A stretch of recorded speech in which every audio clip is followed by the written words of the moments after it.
ये घटना कोलकाता के एक प्रतिष्ठित अस्पताल में हुई जहां एक महिला डॉक्टर के साथ बलात्कार किया गया। आरोपी अस्पताल का ही एक कर्मचारी था जो महिला डॉक्टर के साथ काम करता था। ये घटना अस्पताल के ही एक कमरे में हुई जहां आरोपी ने डॉक्टर के साथ जबरदस्ती की। घटना रात के समय हुई जब डॉक्टर अपनी ड्यूटी पर थी।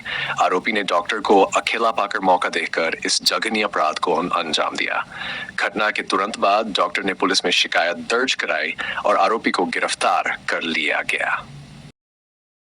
नमस्ते दोस्तों, स्वागत है आपका मेरी भारत चैनल पर, जहां हम आपको भारत की अनोखी कहानियों, संस्कृति, इतिहास और घटनाओं से परिचित कराते हैं। मैं हूं विश्वजीत और आज हम बात करेंगे एक बेहद संवेदनशील और चिंताजनक मुद्दे के बारे में जो हाल ही में कोलकाता में सामने आया, एक डॉक्टर के साथ हुए बलात्कार के मामले की। इस वीडियो का उद्देश्य इस घटना को समझना, तथ्यों को सामने रखना और समाज में इसके प्रभाव पर चर्चा करना है। Section 2 immediate aftermath. घटना के बाद पुलिस ने तेजी से कार्रवाई की और आरोपी को गिरफ्तार कर लिया गया। पुलिस ने अस्पताल के सीसीटीवी फुटेज की जांच की और कुछ कर्मचारियों से पूछताछ की। आरोपी के खिलाफ बलात्कार और अन्य संबंधित धाराओं के तहत मामला दर्ज किया गया। डॉक्टर का मेडिकल परीक्षण किया गया जिसमें बलात्कार की पुष्टि हुई। इसके बाद आरोपी को न्यायिक हिरासत में भेज दिया गया और मामले की जांच शुरू कर दी गई। Section 3 public rage and protests. इस घटना ने कोलकाता और देश भर में गुस्से की लहर पैदा कर दी। डॉक्टरों और स्वास्थ्य कर्मियों ने विरोध प्रदर्शन किए और अस्पताल की सुरक्षा व्यवस्था पर सवाल उठाए। सोशल मीडिया पर भी इस घटना को लेकर भारी आक्रोश देखने को मिला। Hospitals response. अस्पताल प्रशासन ने इस घटना पर खेद व्यक्त किया और कहा कि वे अपने कर्मचारियों की सुरक्षा सुनिश्चित करने के लिए सभी आवश्यक कदम उठाएंगे। उन्होंने ये भी कहा कि घटना की निष्पक्ष जांच के लिए पुलिस का पूरा सहयोग किया जाएगा। Charges and court case. आरोपी के खिलाफ बलात्कार के आरोप लगाए गए और मामला कोर्ट में चल रहा है। अभियोजन पक्ष ने सीसीटीवी फुटेज, मेडिकल रिपोर्ट और डॉक्टर के बयान को सबूत के रूप में पेश किया है। आरोपी के वकील ने आरोपों का खंडन किया है और उसे गलत तरीके से फंसाए जाने का दावा किया है।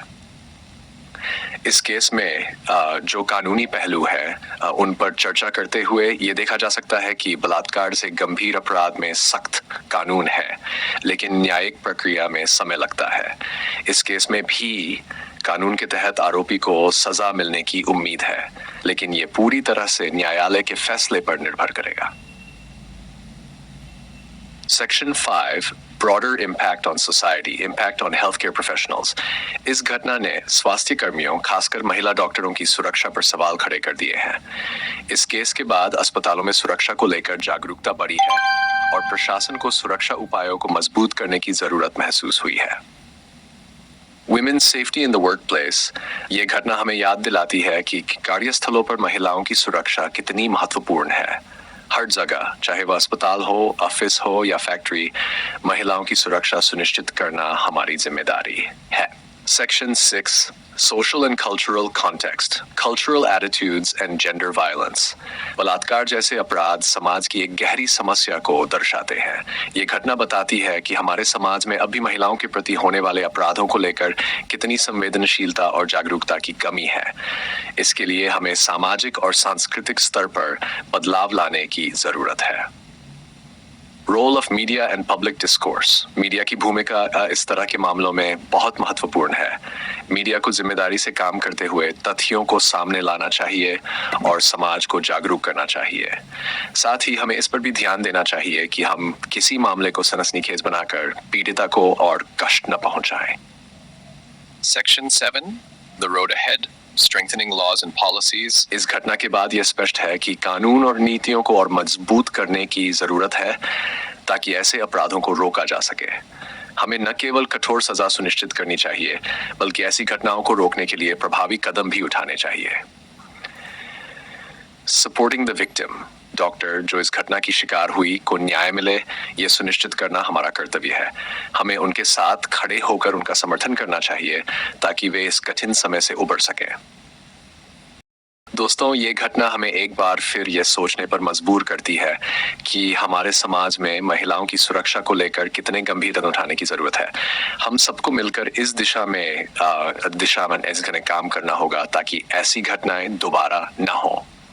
अगर आपको ये वीडियो जानकारी पूर्ण लगा हो तो इसे लाइक और शेयर करें और मेरी बारात चैनल को सब्सक्राइब करना न भूलें। धन्यवाद।